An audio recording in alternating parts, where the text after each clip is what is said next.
Paskutiniu metu įsigaliojo naujas įstatymas, kuomet visa prekyba gyvūnais turi būti licenzijuojama veterinariniai maisto tarnybai. Kiekvienas veisėjas, nesvarbu ar tu būtum daugintojas, ar tu būtum oficialus veisėjas, būtina išsiimti veisėjo numerį. Ir veterinarinė maisto tarnyba šiek tiek atidarė lengvesnį kelią daugintojams tapti valstybės oficialiais daugintojais. Tai įsivaizduokim situaciją. Namuose kažkokia tetutė turi 2 nekilmingus, nesvarbu veislė šunis, ar ne, kurie tarpusavę padarė vadą. Tada tas žmogus išsiema veisėjo numerį, įsideda skelbimą ir jisai oficialiai skaitosi veisėjas, nors tiem gyvūnam nedaryti jokie genetiniai tyrimai, tarkim, neatsižvelgta į pelės sveikatą, ar atitinka standartus ar ne ir taip toliau. Kuomet oficialūs vadinami veisėjai, jie dažniausiai turi ir FCI, ir LKD numerius, ar ne, kurie leidžia jiem būti jau tais oficialiais veisėjais. Oficialus veisėjas dažniausiai, net ne dažniausiai, o visą laiką žiūri į vados, kalės, patino sveikatą, kaip patobulinti veislę, kurią jisai veisia. Tai automatiškai ir kalėm, ir patinam yra atliekami privalomi genetiniai tyrimai. Kartais veisėjai atlieka net daugiau negu yra reikalaujama veislės standarte.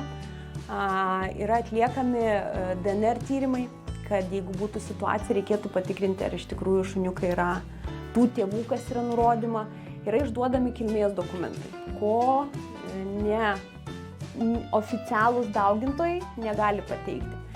Tai visą laiką žmonės pirkdami augintinį ir pamato, kad yra veisėjo numeris, jie įsivaizduoja, kad perka jau super-puper kilmingą šuniuką.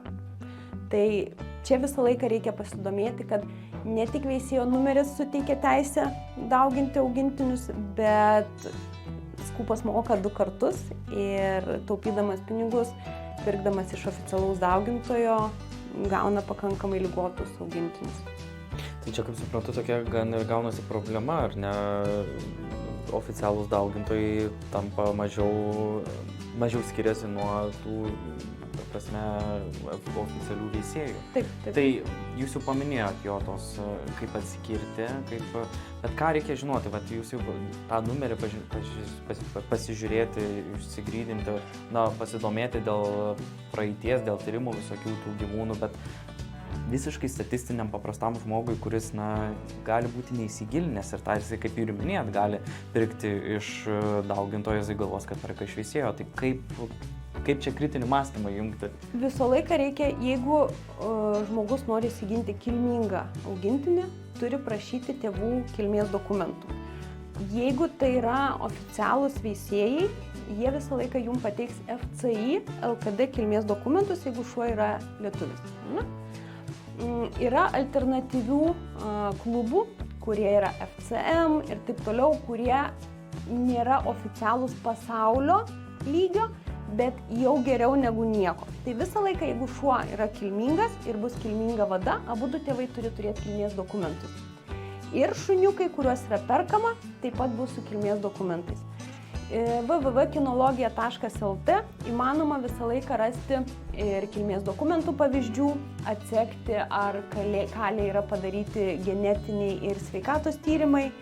Ir dažniausiai mes visą laiką skatiname ir kalbėti su veterinarijos gydytojais, nes mes turim prieigas ir prie kitų duomenų šaltinių, kur mes galim šiek tiek daugiau pakonsultuoti. Atsiminkite, kad jeigu skelbime yra parodyta veisėjo numeris ir privalo dedantis skelbimą asmuo nurodyti, ar yra kilmės dokumentas ar ne.